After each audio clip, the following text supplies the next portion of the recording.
So how many digits do you want to display? Well, we want to display 4, right? So you're going to go to float 4.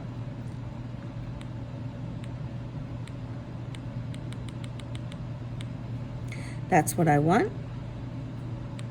Okay. Degrees, yes. Some of you are going to have it in radians. Go back up and hit OK for degrees. You want to make sure, it's in degrees. If it's not in degrees, you're going to get a wrong answer. So you do that, then you hit make your default. You want this to be your default. The oh, there it is. I didn't think it was working. Come on. Yes, okay. So now I go to my, no, I don't want to save this. So now I want to add my calculator. Now let's try some here. I want you to hit the trig button. Do you see it's over here under the blue button? Do you see this blue button right here, under the blue button? Hit the trig button. Look what pops up. What we're going to learn, sine, cosine, tangent. You're going to learn in calculus, or pre-cal, cosecant, secant, and cotangent. We're just working with the first 3 columns, okay? We are over at tangent. So let's do tangent of 45, for example. Type it in.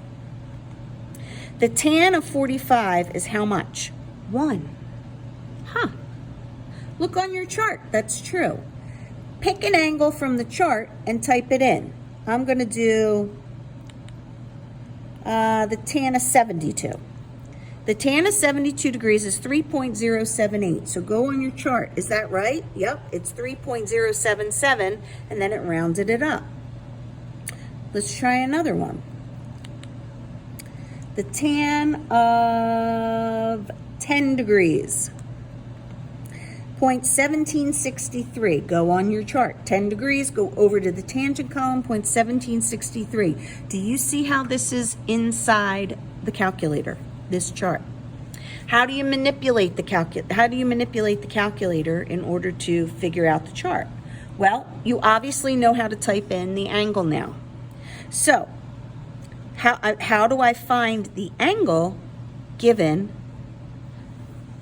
the tangent? That is where you go to your trig button.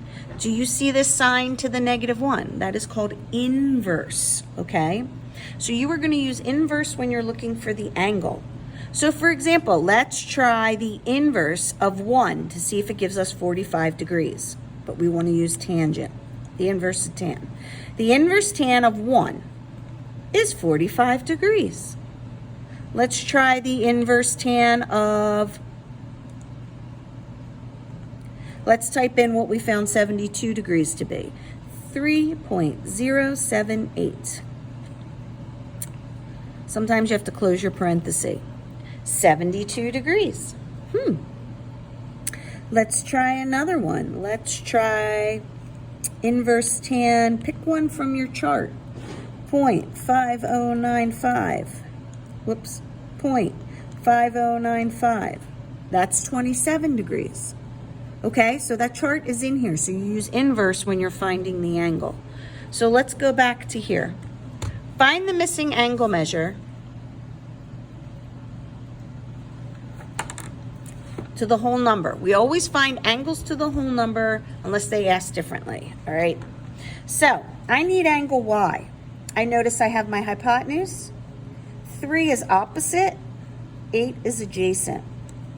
So I would write the tan of Y. Now I always write the inverse tan when I'm looking for the angle because it reminds me to use that button, so you feel free to do that.